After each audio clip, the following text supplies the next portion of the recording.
இயேசுவில் எனது அன்பிற்குரியவர்களே, உங்களுக்கு என்னுடைய இதயம் கனிந்த வாழ்த்துக்கள். வணக்கம். அன்பானவர்களே, இன்றைய சிந்தனைக்கு நூற்றுவர் தலைவரின் பையன் குணமடைதல் வருகிறது. மத்தேயு நற்செய்தி 8வது அதிகாரம் 5 13 முடிய. அன்பானவர்களே, இதில் நூற்றுவர் தலைவன் ஒரு புறையின மனிதன். ஆண்டவர் இயேசுவை பற்றி நிறைய கேள்விப்பட்டு இருக்கிறான். யூத தலைவர்கள் அவனிடம் பேசியிருப்பார்கள். அவன் என்ன சொல்லுகிறான்?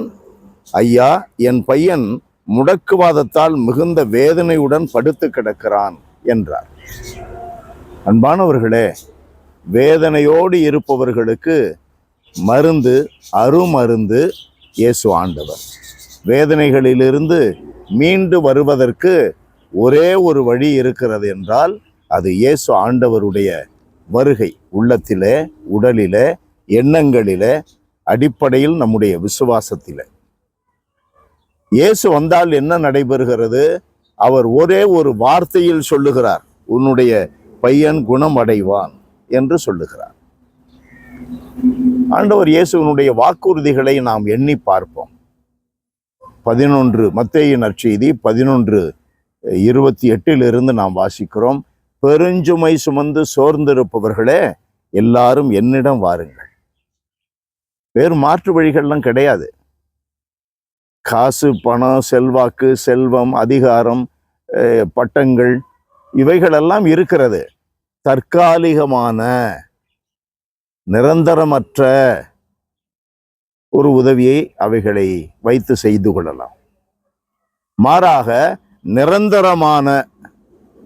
நிரந்தரமான மகிழ்ச்சியோடு கூடிய, மன நிறைவுடன் கூடிய ஒரு அமைதி நிறைந்த வாழ்க்கை இயேசுவிடமிருந்து மட்டும்தான்.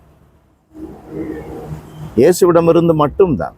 இயேசுவினுடைய வார்த்தைகளை நம்பி அதை தினந்தோறும் வாசித்து தியானிப்பவர்கள் வாழ்க்கையிலே பெரிய மாற்றத்தை கொடுப்பார்கள். இயேசுவை சார்ந்து வாழுகின்ற வாழ்க்கையாக அவர்களுடைய வாழ்க்கை மாறினால் என்ன நடைபெறும்? இயேசு உள்ளே தங்கி விடுவார். இயேசு உள்ளே தங்கினால் நாம் நலமடைகிறோம். உடலிலே, உள்ளத்திலே சூழ்நிலைகள் ஆரோக்கியமாக இருக்கும். எதிர்ப்புகள் வரும், வந்த வேகத்தில் சுவடு தெரியாமல் மறைந்து போகும். எதிர்ப்புகள் வரும், பிரச்சனைகள் வரும், வந்த வேகத்திலே சுவடு தெரியாது மறைந்து போவது மட்டுமல்ல, அதை எதிர்த்து நின்றாலும் கூட ஆண்டவர் இயேசுவை சார்ந்து வாழுகின்றவர்களுடைய பலம் பன்மடங்கு அதிகரிக்கும். எதிர்த்து நிற்கின்ற பிரச்சனைகள், வேதனைகள், நோய்கள், இவைகளெல்லாம் பஞ்சாய் பறந்து போகும். ஒருவேளை நோய்கள் இருக்கும், அதை தாங்கி மகிழ்ச்சியோடு வாழக்கூடிய திறமை ஆண்டவர் கொடுப்பார். பல புனிதர்கள் நோய்வாய்ப்பட்டு படுக்கையிலே இருந்தார்கள், மகிழ்ச்சியோடு இருந்தார்கள். தாங்கக்கூடிய சக்தி கிடைக்கும். உலகம் அதை தர முடியாது. குணமளிக்கின்ற வல்லமை வந்து சேரும். உலகம் அதை தர முடியாது. அன்பானவர்களே, நம்முடைய வாழ்க்கையில் எந்த ஒரு வேதனை நிறைந்த ஒரு சூழலிலும் ஆண்டவர் இயேசுவை அணுகி செல்லுவோம். அன்பான எங்கள் கடவுளே, உம்மை போற்றி புகழுகிறோம், தாழ்மையோடு ஆராதிக்கிறோம். அப்பா, எங்களுடைய தேவைகளில் உம்மையே நாடி வர கற்றுக் கொடுக்கிறீர்.